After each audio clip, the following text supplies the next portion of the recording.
Today on Power Addicts, we're going to look at what's in that bag, that bag, and that bag. So come on, y'all. Let's do this.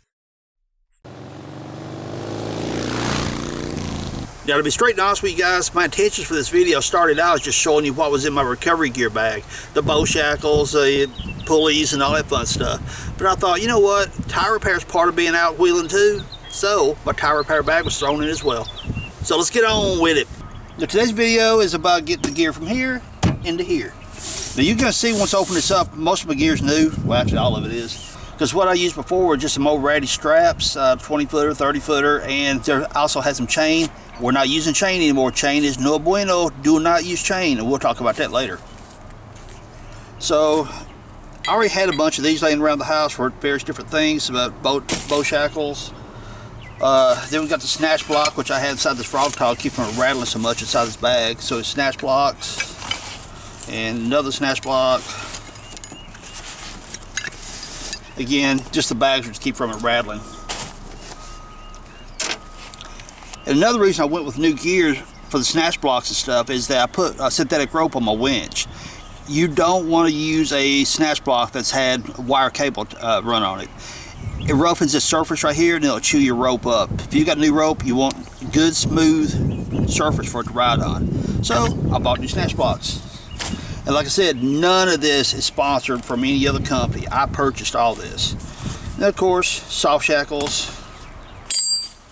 Now these snatch rollers or snatch wheels, whatever you call them, I've never used these before, but I've read a lot of good reviews about them. Goes along with the rope here. Seem to move pretty good, so might try them out sometime or another. I may even make a video on how to do, you know, different line pulls and stuff. If you guys think that'd be cool, drop in the comments. So I got two of those, and here's some more soft shackles.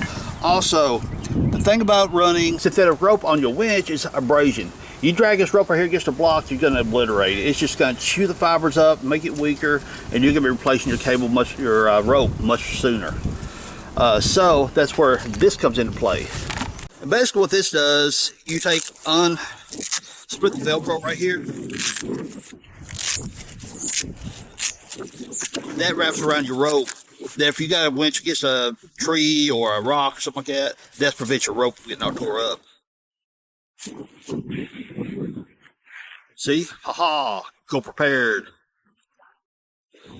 So let's get some of this stuff organized so it's easier to transfer it over into this bag. Then we'll talk about the bag a little bit. And down in here, gloves. Oh, that's another sleeve that goes over the soft shackles if you want to wear them out. Got replacement sleeves. This overhead projector bag, everything fit in it really well, but I was wanting something different. Here's the reason we going with this right here. I was looking for a dampener to hang over my winch line, so if I'm in a hard pull, in the event something should break or come loose or whatever, I wanted a bag to hang over top of it to dampen the winch, make it drop down instead of a whatever projectile coming through somebody's windshield. This is actually a dampener because right here in the bottom of this strip right here is reflective, but there's weight in the bottom of that. See? And you can open the Velcro here. There. Feed your winch line through right here. Then when you fold that over, it captures the winch line inside right here, therefore being much more safe. You got 4 pockets here, here, and right there, and right there. And again, here reflects just like this right here does. So at nighttime, you can be seen. Woo! 2 different style Snatch Blocks here. This is your old school, like you'd pick up at the Tractor Supply or whatever. Totally works. Has a grease fit right there to keep everything lubed, keep it moving. Again, new one because I didn't want old junk on my new rope on my winch. Splits open like this right here. Drop your rope inside here. Folds over. Put your shackle on right there, and you're good to go. This one, you can hook your fingers right here, pull, feed the line out of your winch or whatever. But what's really cool as well is the width of this right here Fit your standard bow shackles. I'm right-handed. And you can see how well that fits together right there. So makes a good little unit. So there's my other bag that I have for my recovery gear. Again, you're gonna see new stuff in here. Unzip that. There is my tree strap. Pretty. You guys have seen this in a past video where I was tightening up the winch rope on my winch. And there, 30-footer. Of course, we got the good reinforcement right here. This is still one of my older straps, but it's still in really good shape. Pay attention to some of your cheaper, wide 30-foot straps. I have seen them where they make the loop. Instead of sewing them together here, like this one is, they'll overlap the ends right here and stitch it together there. If you pay attention to it, if you see that overlap right here, stitched together, no good. Don't do that. No, because that puts all the pressure on your pulling on those stitches and subject to breaking loose. Versus the way they weave it together, the stitching here, you're going to get much more strength. And again, more sleeves for my soft shackles to replace them as I damage them. This is supposed to fit in there, but we're going to see how well that works out.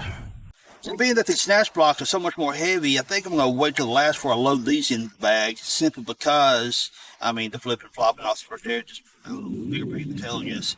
So let's go ahead and put my straps in. And this is my tree saver strap. Tucks it in. I'm going to tuck it over to the side a little bit, make a little room right here. Let's see. Soft shackle. This, put them together. Soft shackle, go in here. And I'm going to put them in the smaller pockets. I think we're going to be good loaded there. Lock the Velcro over.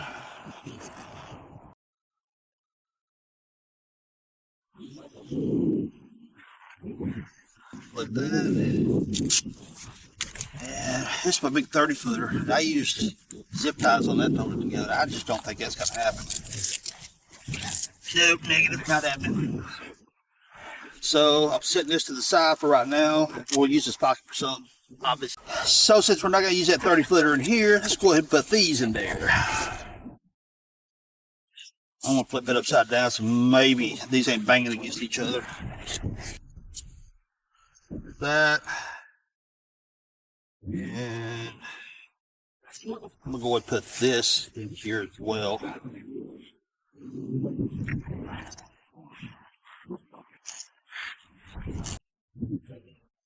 ahead and stick my gloves in this side. Goes in there. Alright, we'll get from there.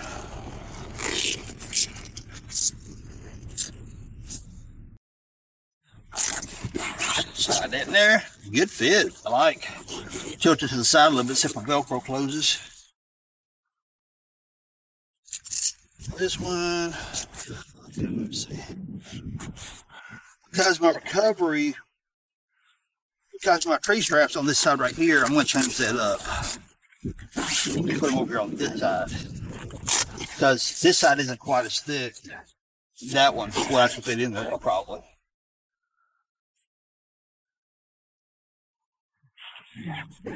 There we go, much better. So I'm going to take these, stuff them in the bottom of this pocket because I'll be least likely to need them. And the bow shackle, stick it in there like that. You know, you get to that point thinking, now I've stuffed everything in here and I've got room. I need more stuff. I need to buy more stuff. Yeah, that's it. Then once you get it all loaded, flip it back over. And there you go. I like it. Now, there's at least two more items I want to add to the recovery gear. One, I want a kinetic rope. Two, a winch extension rope. And the reason for the winch extension rope, yes, I know some of you are going to say I could use that 30-foot strap, which is absolutely 100% true, I can. But the winch extension rope will be much less bulky and much lighter. And while I'm at it, probably a couple more soft shackles. Now, if there's any other cool recovery gear you guys run, tell me about it down in the comments, and I'll see about loading it up in my bag. So there's my 30-footer laying there. There's the bag that it came out of. It kind of makes me think about putting my tree strap and that 30-footer back in this bag here where it came from, because I gotta carry the 30-footer anyway right now. So I may just do that, which will lessen the bulkiness of the Gear America bag, and it may fit behind my seat better. Try to see what happens.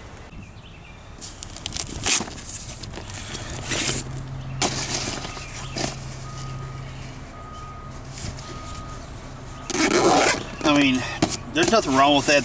That totally works. And if I tell somebody to get the straps out of the Jeep, black bag, yellow stitching, they should know which one it is. So I don't see a problem with that.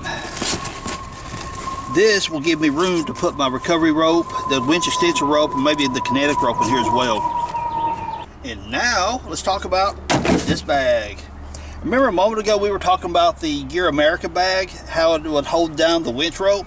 Haha, look at that. You can do that with this one too. But what these are really for, you wrap them around your roll bar to hold everything in place so it don't go bouncing around your Jeep. Now that the loud cars went by, let's look what's inside. Open it up. First thing you see, hose. And here's my tire filler upper contraption. It's got the gauge right there. I kind of keep thinking about it so I can find one that's got a smaller but digital gauge on it. But this one works for now. This hose right here came with a kit that I bought a long time ago, but I mean, I'm sure you can get them online as well. So there's that. And another frog tog bag, but what's in there? We'll look at this in a minute. To change my lugs, I keep this kit in there with a short extension. My breaker bar goes on the end so I can break loose my lug nuts. Colby valves, these things rock.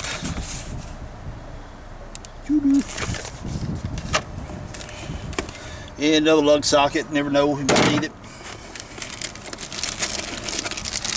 Got to plug a tire, we can make it happen. And also I got the little, why the heck the inner tube patch kits are in there, I don't know, but might need them, never know. Then we got your tire plugs in case you got to pull a nail out of your tire. Always got the glue. And of course, you know, that's the tools to be used for that. You can tell the slime's still on that, it's been used for a time or two. And I don't know, in case I gotta blow some air on something, I don't know. Another lug, just in case you got some weird valve stems hard to get to. It's got that back fill right here. Rogue valve stem. Put that up here with that bag. And I don't know, in case we're out wheeling, need to blow up a football. I don't know why that's in there, but they're there. So in the Rogue Frog Togs bag, I laid the valve stem core on top of that. There's a clue.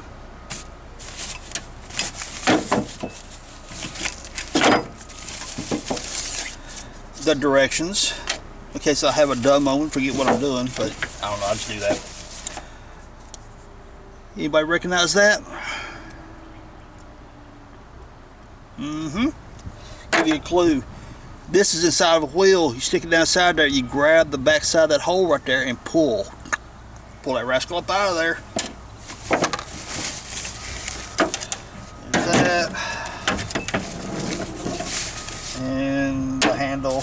And I've got some, and down the bottom of the bag, I've got some more of these right here, so just in case I need them. So here's what happens with this. As I mentioned, this pulls the valve stems out. Hook right there, pull it out of the wheel. Now we got to put one back in. What do? You take this, screw this onto this.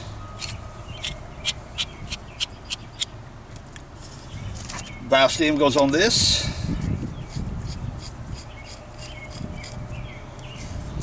Then you put some slickum juice up inside that, whatever you got to do. Put that on the end of the wheel, like where the valve core goes in, and shove this sucker through this tube. That'll go through the wheel, then you pull it back up and seat it. Then, random knife I had laying, well actually it was hooked on the edge of this. I guess that's to cut off my little strings trying to plug a tire. And I always keep one of those in the Jeep. Ratchet style, not the pull tight style, but it's the ratchet style. Why would I need that?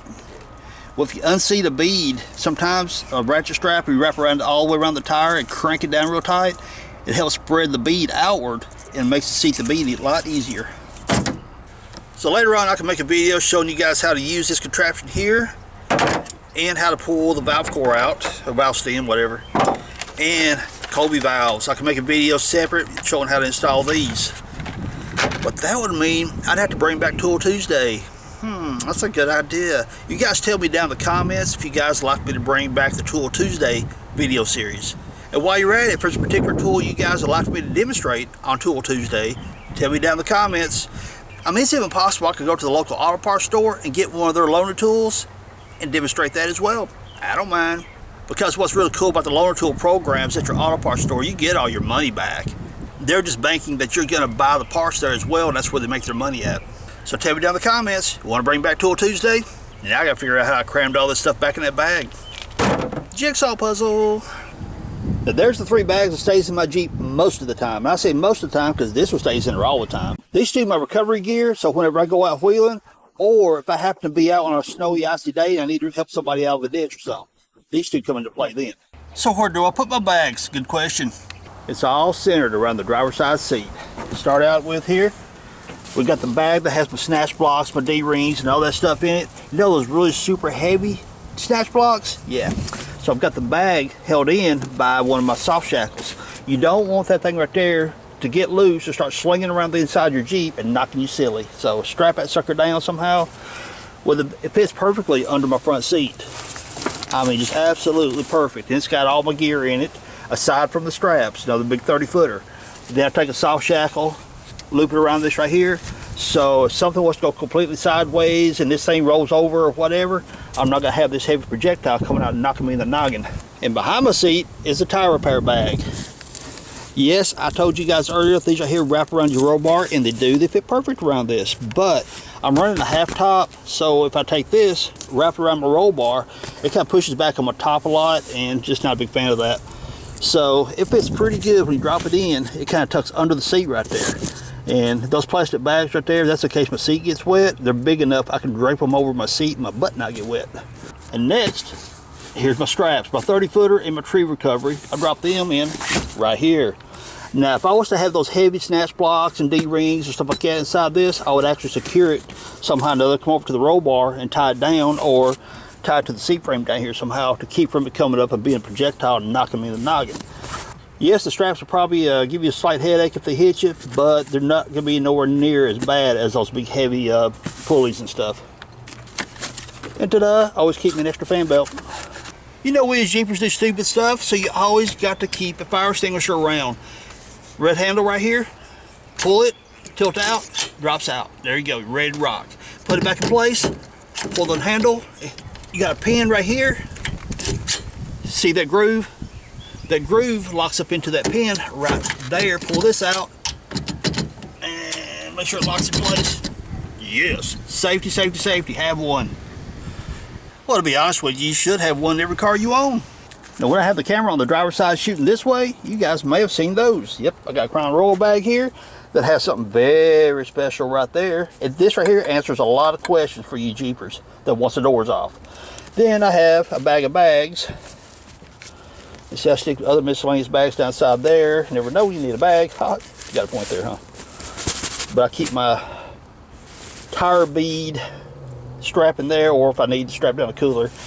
And there's my shift boots that I still haven't put in. It's one of those, what they call them, red light. I forgot what the brand is, but it's leather. It's really, really nice. That'll be a video one day when I show you guys how to put that in. But one day, squirrel, get that out of my way. And I said this is something special right here. Watch this. Pull, get this out of there. And see, I got bag inside of a bag. So I got this mirror there. Then I've got this mirror wrapped inside of the that'd be a Crown Royal peach bag right there, and therefore it keeps the glass from being banging against each other. But look at that. I know y'all saying, well, how the heck do you mount that? Come on, I'll show you. When I take my doors off, I put my mirrors on. And this hangs down from right there. Of course, I've got a set screw right here that tightens it up, that holds it in position where I want it. But that is part of my accessory bar I have that goes across the top of my windshield. All these parts right here came from Lowe's. Easy to make, and I've got the video. I'll link it up below, and a little pop-up card over here for you guys to check that out. My phone mount. Someone asked me a while back about my phone mount. On one of the videos mentioned, hey, does it not work right here anymore? Well, right there's that. And that, well, actually, that's got a camera mount right there, but that pops right there. And used to, this went down there. This is what I meant when I said I moved it to my accessory mount, to my windshield mount. I've got a clamp right there that holds my phone up here. And I can use my phone GPS or whatever I want to do, and it's easy for me to see it up here instead of always having to glance down. This kind of stays in my peripheral. I just have to glance up to see it. And I've got another clamp right there, which is a camera mount for me.